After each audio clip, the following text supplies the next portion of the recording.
Mr. Jim Rambo, who is our director, and give it up for Mr. Rambo. He's incredible. Once he knew how many kids he was going to have, he actually wrote, and he is correcting the applauding the arts within the artist. But until yesterday afternoon, these children had never been in the same building together to practice. They've done Zoom meetings since February, and you know how hard it is to practice songs via Zoom, but they've done it. And like last year, these kids have gelled, and it's like they've known each other forever. So put your hands together for applauding the arts within the artists.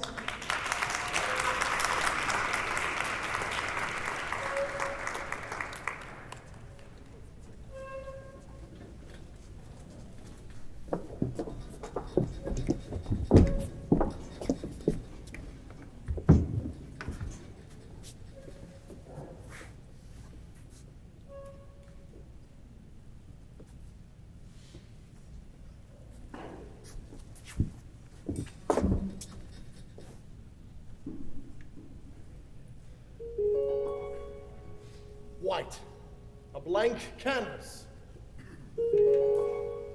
The challenge, bring order to the whole through design,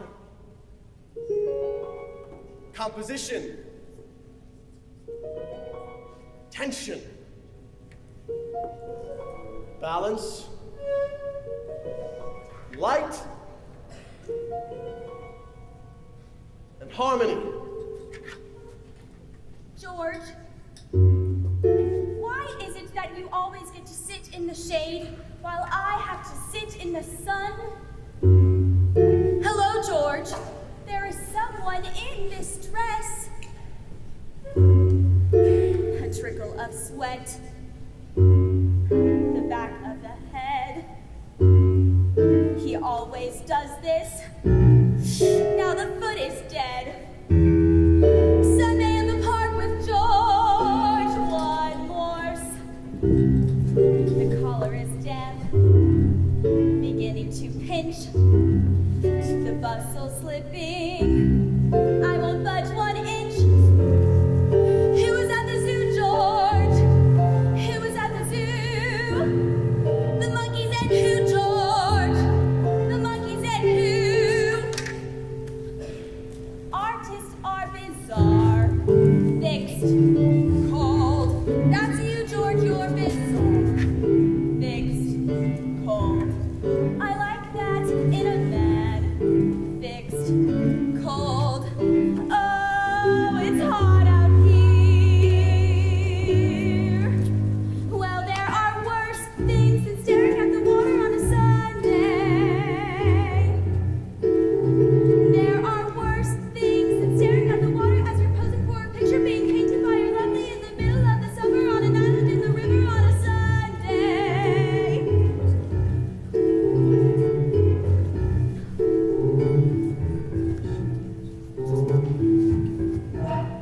The petticoat's wet, which adds to the weight. The sun is blinding. All right, concentrate. Eyes open, please. Sunday in the park with George. Look out at the water, not at me. Sunday in the park with George. Concentrate, concentrate. Well, if you want bread and respect and attention, not to say connection, modeling's no profession. If you want instead, when you're dead, some more public and more permanent expression of affection, you want a painter, poet, sculptor, preferably marble, granite, bronze that's durable. Something nice with swans that's durable forever.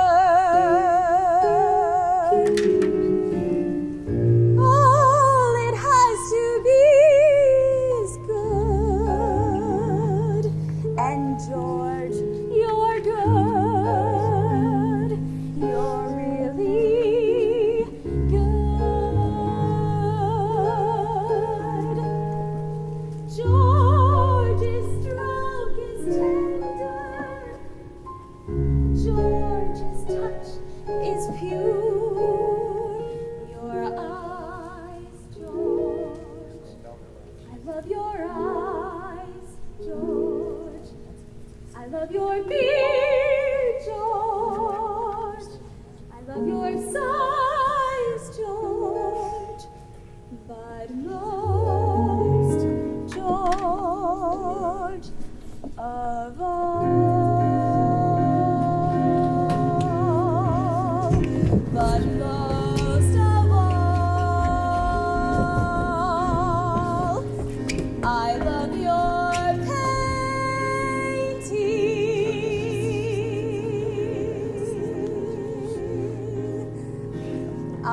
think I'm the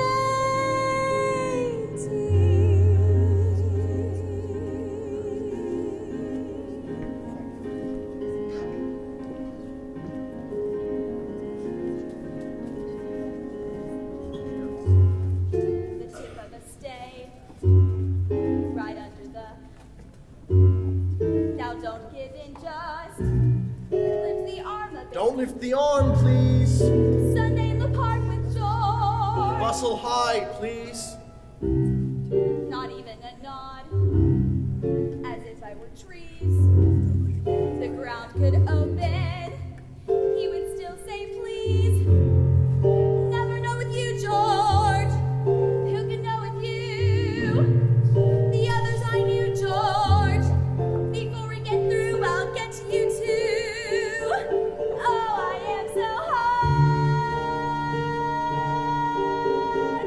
Well, there are worse things than staring at the water on a Sunday. There are worse things than staring at the water as you're posing for a picture after sleeping on the ferry, after getting up at 7 to come over to an island in the middle of the river, half an hour from the city, on a Sunday. On a Sunday. In the park with Don't move the mouth. George.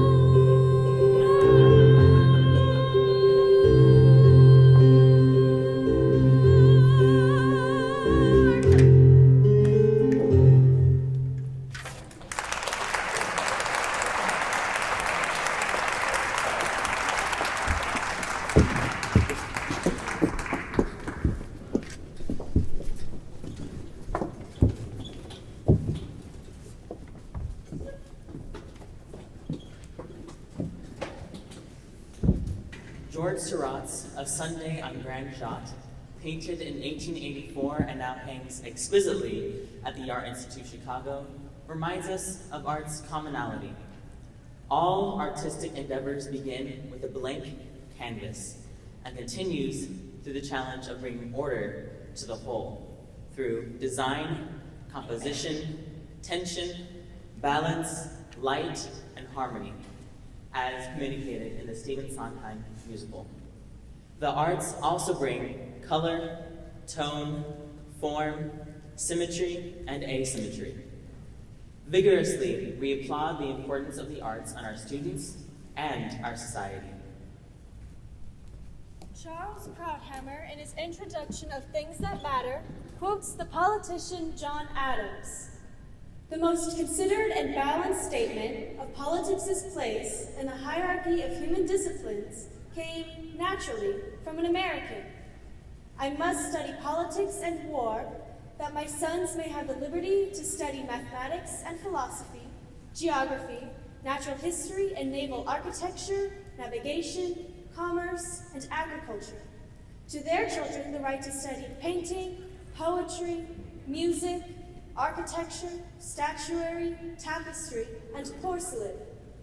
Adams clearly saw that politics is the indispensable foundation of elegant and beautiful things. First and primarily, you must secure life, liberty, and the right of pursuing our own happiness. That's politics done right, hard-eared, often by war. And yet, the glories yielded by such a successful politic lie outside itself. Its deepest purpose is to create the conditions for the cultivation of the finer things, beginning with philosophy and science, and descending to the very more delicate and refined arts.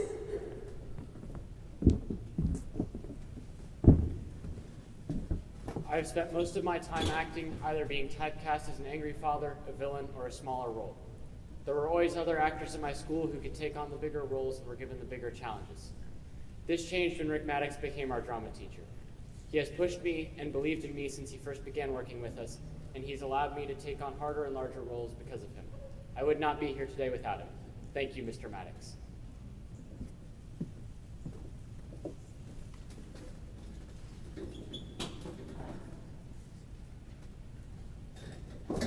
Listen, everybody, got major news. This is serious. Where's Stanley? The pot roast is almost dry. Listen to me, will ya? I wish to announce that your youngest son, Eugene Morse Jerome, is getting married. You're kidding. You're not even going with anyone. How are you getting married? True, I'm not going with anyone yet, but I've seen her. I talked to her. I had lunch with her. I saw the color of her eyes. This is marriage, Mom. This is the girl for the rest of my life. I knew it from the minute I saw her. She's incredible. She plays golf. She plays tennis. She hums Bach and Beethoven. If I ever live to be 100, I'll never meet a girl like this again. She likes you too? Likes me. I took her to lunch and we used the same chopsticks.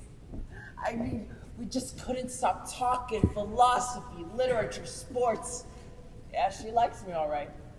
I never heard you so excited about a girl. I want to bring her to dinner next week. I want her to meet the rest of the family.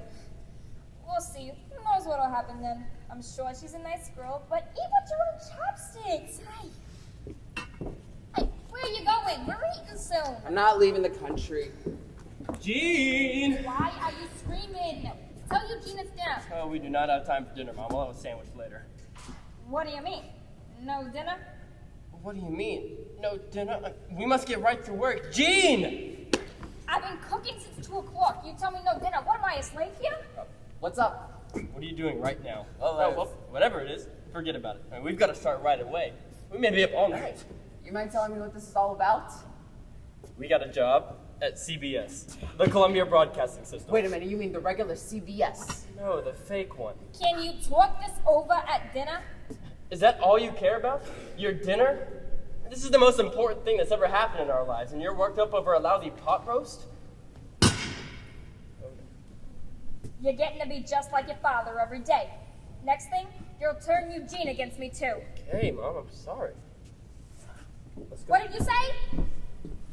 All right, tell me slow, tell me everything. What kind of job did we get? When do we start? How much money do we get paid? I didn't discuss the details. But if they like the sketch we bring in, then they'll hire us. If they like the sketch we bring in, then you mean it's not a job, it's an audition? No, it's a job. You just have to like it first. Knew it was too good to be true. Let me take care of business. I got us the audition, didn't I? Oh, if it's an audition, why couldn't you just say so? I'm fine with an audition, but you make it sound like we're leaving for Hollywood tomorrow. Wait, did CBS ask if we want to go to Hollywood? No, but I let him know how we felt about it. You must have confidence when you talk to these people. That's why I introduced myself to Abe Burrows. You introduced yourself. Yeah, in the elevator. I said, Mr. Burrows, the greatest thing that could ever happen to me is to work as a writer on your staff. And he said, good luck, kid. Then he got off on the 12th floor. That's what he said. Good luck. You made it sound like you had lunch with him or something. Did you talk to Abe Burrows? That's not exactly talking to Abe Burrows. That's like the Pope waving to you in the Vatican. Gene, you say hi to people like that 3 or 4 times in the elevator? After a while, they remember. Starving. Do you have anything? Some cookies or something? You can eat a cookie, you can eat a pot roast. Why don't we just have dinner? We don't have time for dinner. We must work. Like I said, we can eat a pot roast. It just takes another few minutes to chew it. Okay, fine. Go get us some sandwiches or something. How late are we going to be working? Till we finish. I want to finish sketch by 10 in the morning. They want to finish sketch by 10 in the morning? Yeah. That's how television works, Eugene. These shows are on every week, not twice a year. We never finished a sketch in less than 3 weeks. We didn't even finish it. The first part needs a little rewriting. Maybe we're not ready for CBS quite yet. Want me to call them and tell them that? Once that gets out, we're through all the networks. You mean CBS is going to call NBC and ABC and say, them 2 guys from Brighton Beach can't be depended on? Maybe. Do you want to take that chance? What is it, Eugene? Are you afraid? Why are we so great? I mean, we only sold 3 comedy monologues to some guy who plays weddings and bar mitzvahs. Right. And now our salary has tripled in the past 3 months. Eugene, I'm going to get us everything we ever dreamed of. If we have faith in us, I have enough for both. Please just trust me. Now get the sandwiches. I'll start working on some ideas. I didn't know we were going to be working tonight. Oh, we are. I put some lettuce on my sandwich. And mayonnaise. Well, And get some milk. you see, the thing is, I really wanted to see this girl tonight. Oh, now you won't see her. And get some cucumbers. Look, I can leave by 7 and be back by 9. I gotta see her. You can see her another night, Eugene.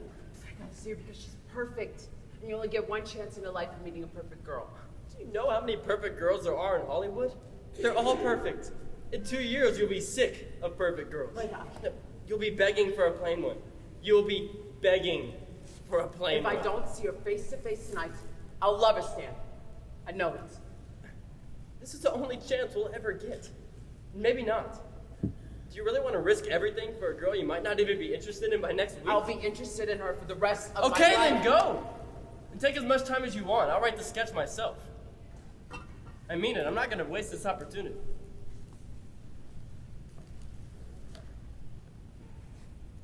Never mind. I won't see her. Said I'll do it myself. No, don't do me any favors. Are you eating or not? Yeah, we're having sandwiches so NBC and ABC won't be mad at us.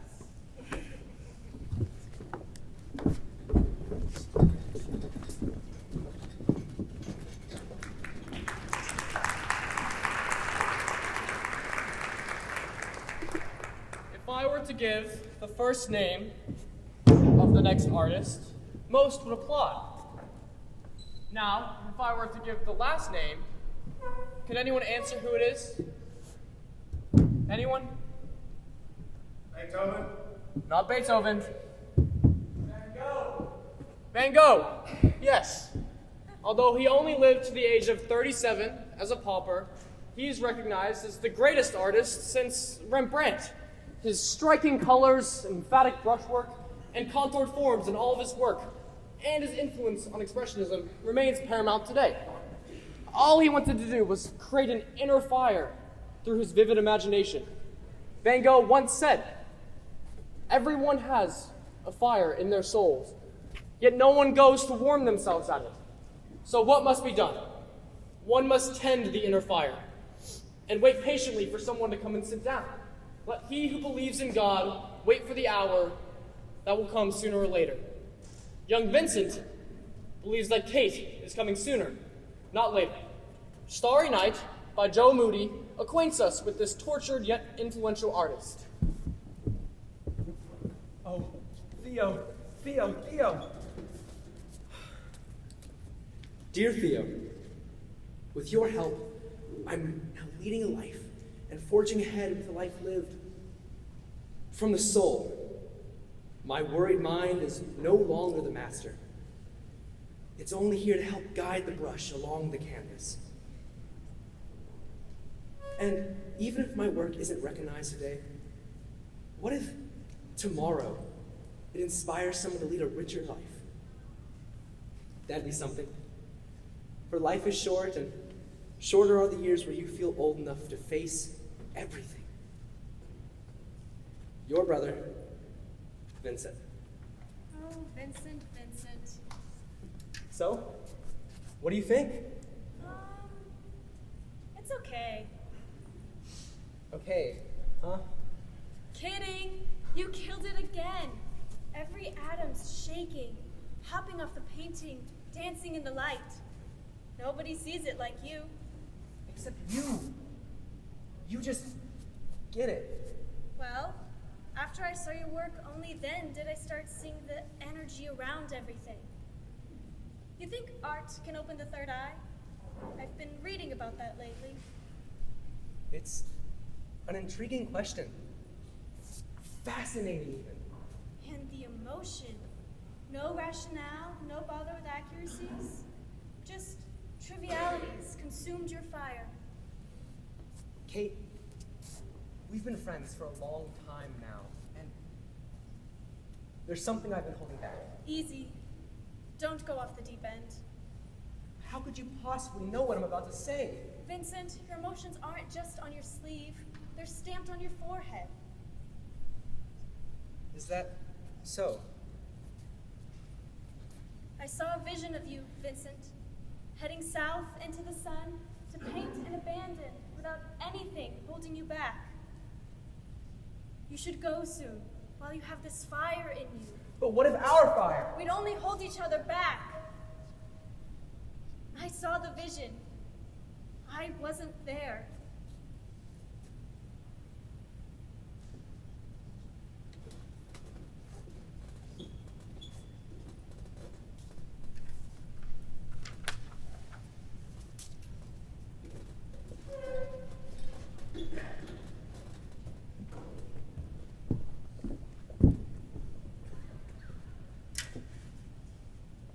Vincent van Gogh's Starry Night now exceeds over $100 million in value.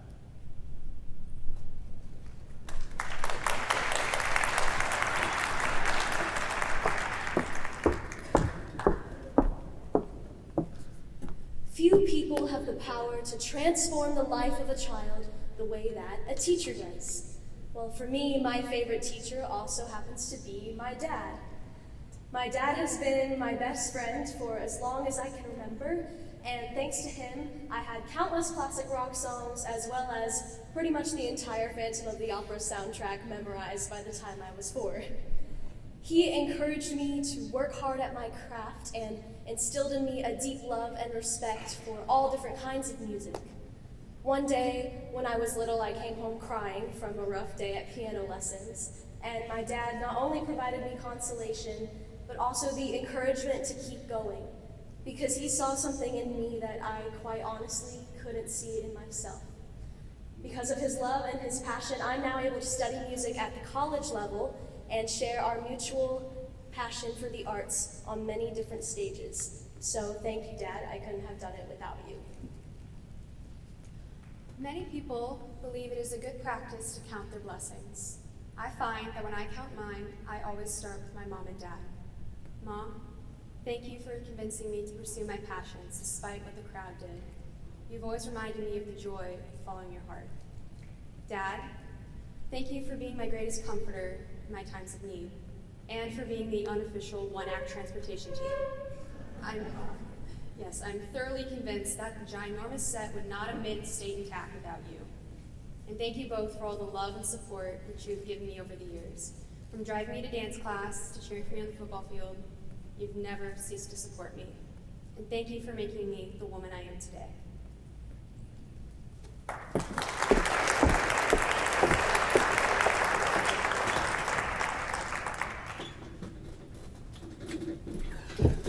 We are Venticellis, known as little birds, purveyors of information, gossip, and rumor.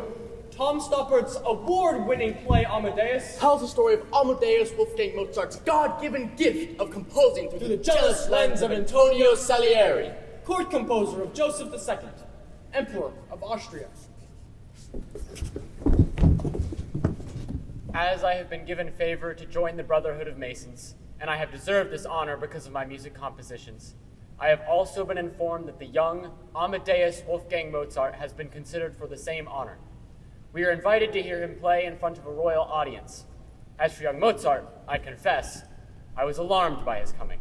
Such gaiety of rays, such ease of manner, such natural charm. But Mozart is charmed by Constance Weber. Flighty little piece. Her mother's pushing marriage. His father isn't. Oh, his daddy is worried sick. I wanted to meet him. I entered the library to take first a little refreshment. As I consumed this paradiesal dish, observing the crowd as it happened to any who might come in. Sweet. Yeah. Sweet. Yeah, more. Before I could depart, I found it difficult to do so. Stop. What's transom? What? T-R-A-Z-O-M? What's that mean? How should I know? It's Mozart spelled backwards. If you ever married me, you'd be Constance Transom. No, I wouldn't. You would. Your father's never going to give consent to us. And who cares about his consent? You do. You care very much, and you wouldn't do without it. Marry me. Are you serious? Yes. Come, my dear. The music awaits.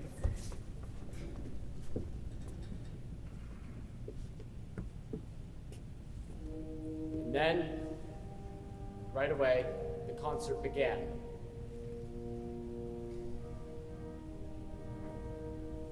I heard it to the door. Some serenade, at first only vaguely, too horrified to attend. But presently, the sound insisted. A solemn adagio in B-flat. It started simply enough. It would have been comic, except for the slowness, which gave instead a sort of serenity. And then Suddenly, it hung there, unwavering, piercing me through, till breath could hold it no longer. The light flickered in the room. My eyes clouded. It groaned louder, and over it, the higher, it wailed and warbled. Long lines of pain around and through me, other pain. Pain as I had never known. I called up to my old God. What is this? What? The pain cut deeper into my shaking head. What does this need in the sound? Forever unfulfillable? Fulfilling him who hear it? Utterly, is it your need? Can it be yours? I was suddenly frightened. It seemed to me that I had heard a voice of God, and that it had issued from a creature whose own voice I had also heard. And it was the voice of an obscene child.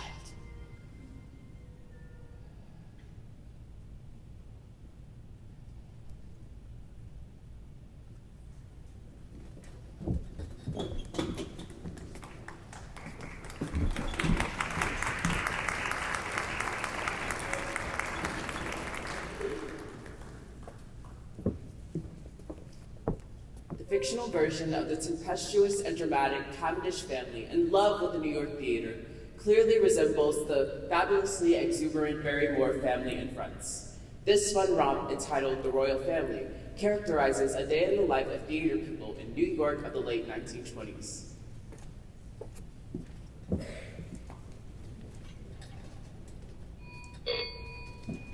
Allons, Joe gets the back door.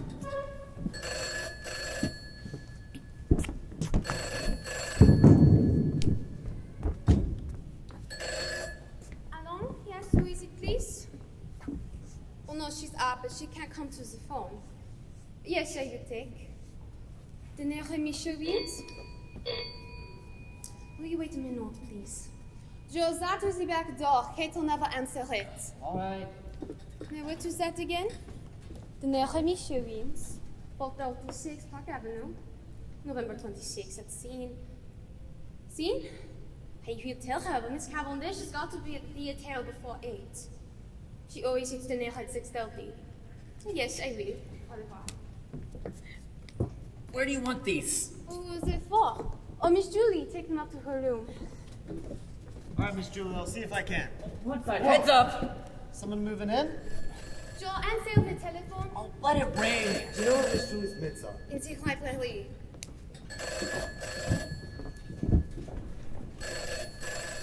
Telegram for Cavendish.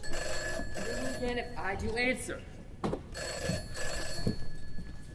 Allons, yes? Well, she can't just now. Oh, I should think about an hour.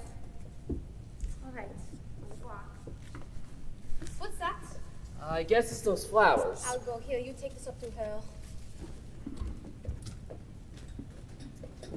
I found them. I bet Joe's using them. Oh. Well, how's the babbler, huh? Pretty good? I'm always in good condition. And as for you, a little boxing would hurt you none. Anyone who fights women for a living, I guess I could take him on. Yeah, I've taken on the best in the world in my time. You're right in your class, all right. Running a gymnasium rat. Hiring out to women as a punching bag to help keep their figure. I got some clients who can make a jelly out of you. What do you know about all that? Yeah. Yeah, she gave me a poke yesterday. She would have held you for a count. I'd like to see her try it. You know, I've tried a lot of these stage people. I ain't never seen anybody pick it up quicker than this Miss Cavendish. You're up in Miss Julie's room. Awesome. Thank you. Say, you think you could get me into the garden this Saturday evening? I've never seen Miss Delaney. Of course I can. Just, mention my name. Ah, good morning, Joe, my boy. Good morning, Mr. Dean. And how are you this morning? Well, where's the family? Where is everyone? They're not caught up yet. It's hardly 1:30. Well, I was up a full hour ago setting up exercises called that. Yes, sir. You always took care of yourself. That's how you kept your figure. Yes, sir. Is Miss Julie up? I want very much to talk to her before we're interrupted. She's still stirring. She hasn't been sleeping so well recently. Up at 9:30.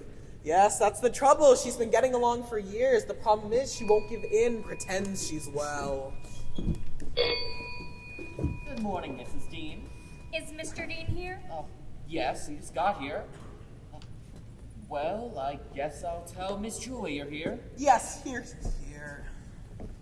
And furthermore, Herbert Dean, if you think you can shut me up by sneaking off to this family of yours... Sneaking, my good woman, I do believe I am privileged to walk out of my own home and to call upon my niece and sister without asking your formal permission. If you think I'm going to stand by and watch another woman play that part... For heaven's sake, Kitty, I have been waiting 10 years to try to get up here like this. In it, and if you went It's to not the you!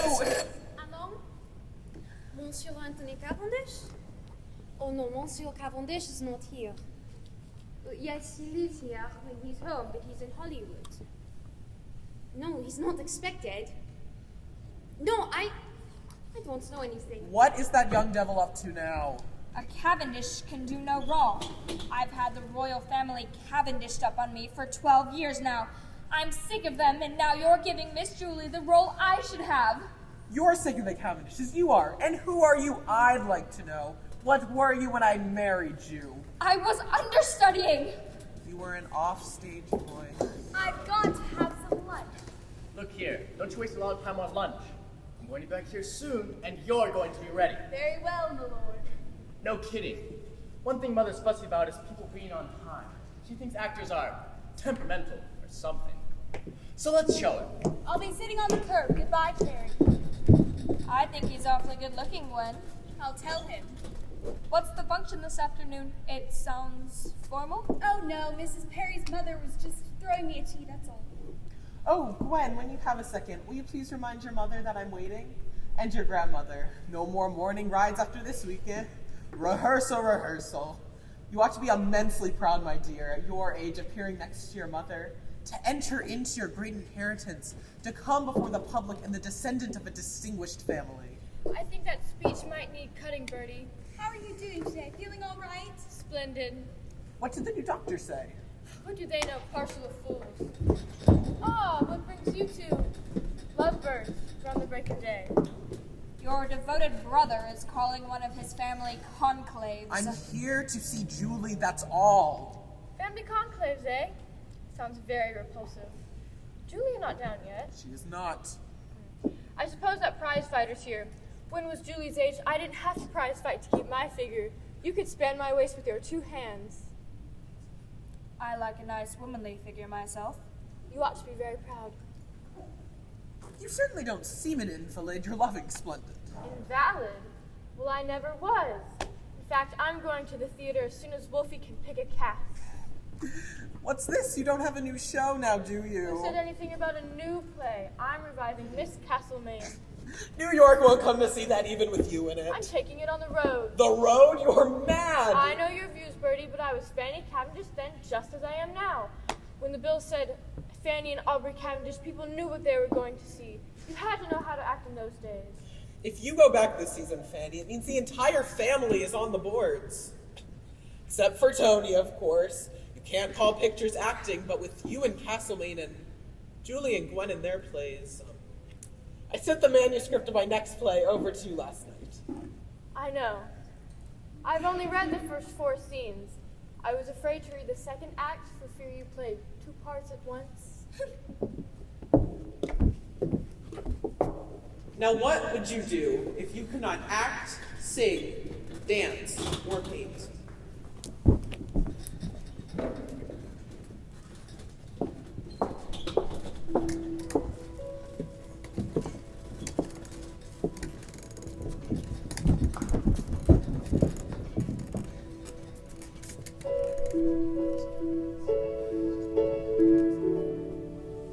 Kiss today goodbye. The sweetness and the sorrow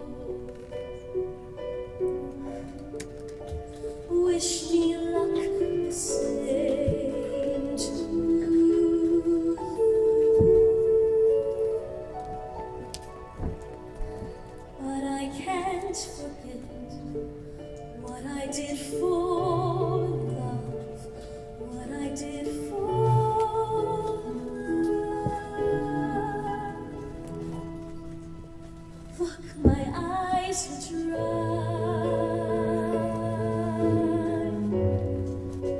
The gift was ours to borrow. It's as if we always knew. And I can't regret what I did for love, what I did for love. God,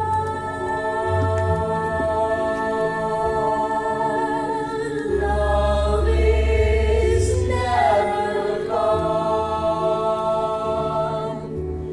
as we travel on.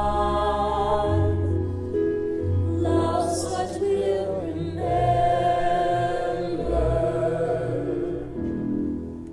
Kiss today goodbye and point me towards tomorrow. We did what we had to do.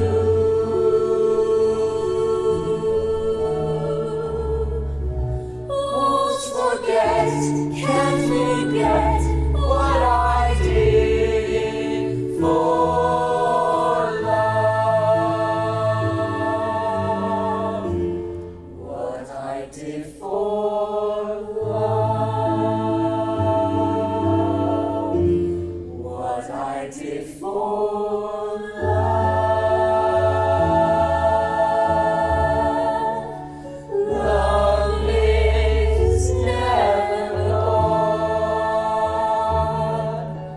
as we travel on. Love's what we'll remember.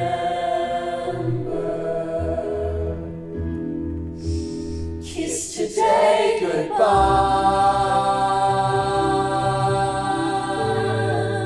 and point me toward tomorrow.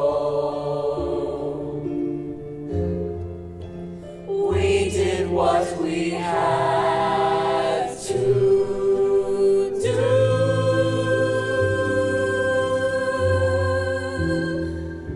Won't forget, can't regret what I did for love. What I did for love.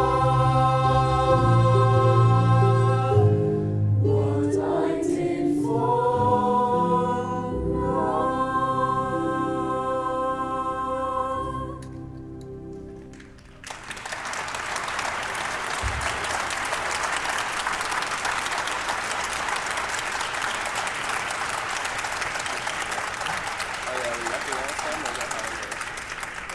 Mom and Dad, family, would you stand up? Thank you for the pleasure of being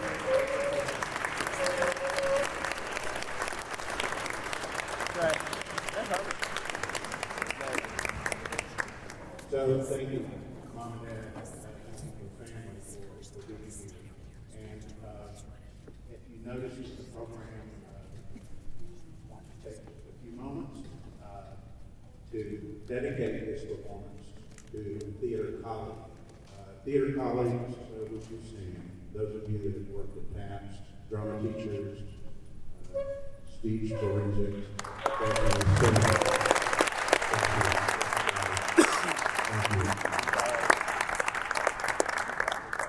Coy is going to officially graduate this year, and unfortunately, it took him August 11th, after jogging in his new job at one of the schools in Montreal. So we dedicate this to Coy Hillman.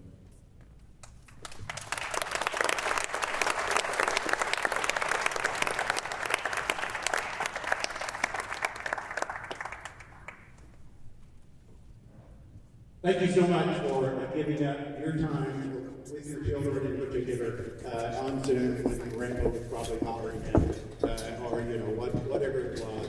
Thank you for bringing your students to us, and they have certainly touched my heart, and I appreciate your attendance. I appreciate your response in the facility itself. We're still working on projection, but hopefully you were able to experience their. Okay. All right, you got it. Yeah. All right. Thank you, guys.